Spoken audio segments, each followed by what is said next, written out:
Salut, samedi 23 mars 2024. Quand je dis 23 mars, il doit être minuit et demi, 1 heure du matin, quelque chose comme ça. Bon, donc ça a été toutes ces c'est pas moi deux. Hein. C'est pas moi, c'est pas moi, c'est pas moi. Bon, c'était c'est pas moi, c'est pas moi. Donc c'est pas nous les Ukrainiens, c'est pas nous les groupes pro-ukrainiens russes, c'est pas nous, c'est pas nous, c'est pas nous, c'est pas nous. Bon. Et puis, à un moment donné, vers il y a à peu près 1 heure, quoi, on a commencé à dire oui, mais vous voyez, ce genre de terrorisme, ce genre d'attaque, ça ressemble à l'État, ça ressemble aux musulmans, ça ressemble aux arabes, ça ressemble. Ouais, c'est parti. Hein. Donc ils ont changé d'équipe sur LCI là, et ils ont commencé à dire à amener des gens, oui, bon, ça ressemble quand même à une attaque des musulmans, quoi. Hein. Voilà. Alors faut pas oublier qu'il faut aller retourner sur les vidéos d'avant hein, que j'ai fait il y a quelques jours, où les Américains avaient dit voilà, bon, État islamique et Al-Qaïda vont faire des attentats pendant le Ramadan. Hein, toujours la même chose. Et là, breaking news en direct.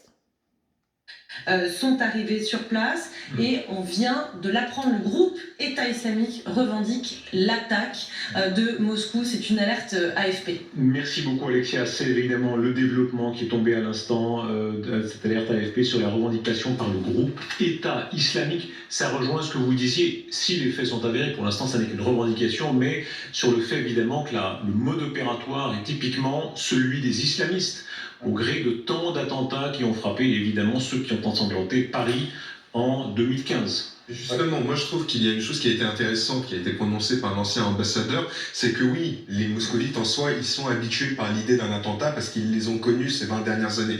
Mais là, vous avez tout à fait raison, et c'est une analyse à laquelle je n'avais pas pensé initialement, c'est que, voilà, une fusillade de ce genre, où il n'y a pas de prise d'otage, où il n'y a pas de bombe, ça c'est une première. La revendication par le groupe État islamique, encore une fois, c'est une revendication, mais c'est le groupe État islamique, c'est une hypothèse en tout cas très importante, qui va prendre de l'ampleur maintenant. Ils ne revendiquent pas pour rien, hein. Ils revendiquent généralement. Ils sont responsables. Oui. Quand ils sont responsables, on se rappelle, ils ne s'attribuent pas des... Voilà. On se rappelle la revendication terrifiante qu'ils avaient faite après les attentats de Paris, après l'attentat du Bataclan, en disant on s'attaque au mode de vie, n'est-ce pas, c'était leur expression, on s'attaque au mode de vie des Français, et évidemment la haine du groupe État islamique contre la Russie de Poutine est très importante, mais puis des affaires de Syrie, notamment. Oui, tout à fait, Syrie, partout, et même, vous savez, ça peut être également des Tchétchènes qui en veulent là-bas à Vladimir Poutine.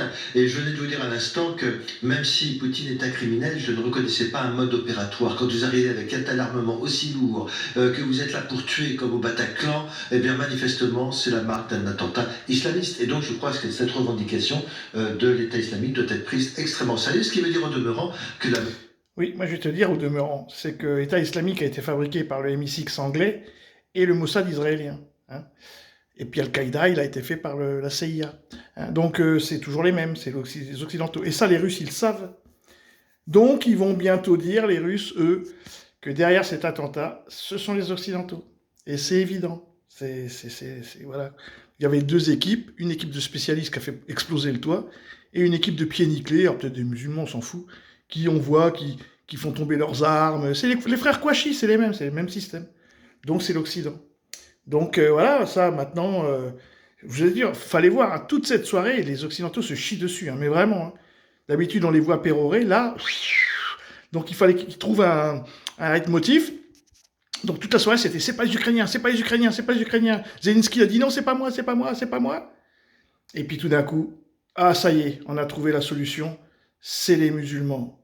C'est beau ça, non? Un vendredi, impeccable, jour du Shabbat et jour de la prière pour les musulmans, voilà, pendant le Ramadan.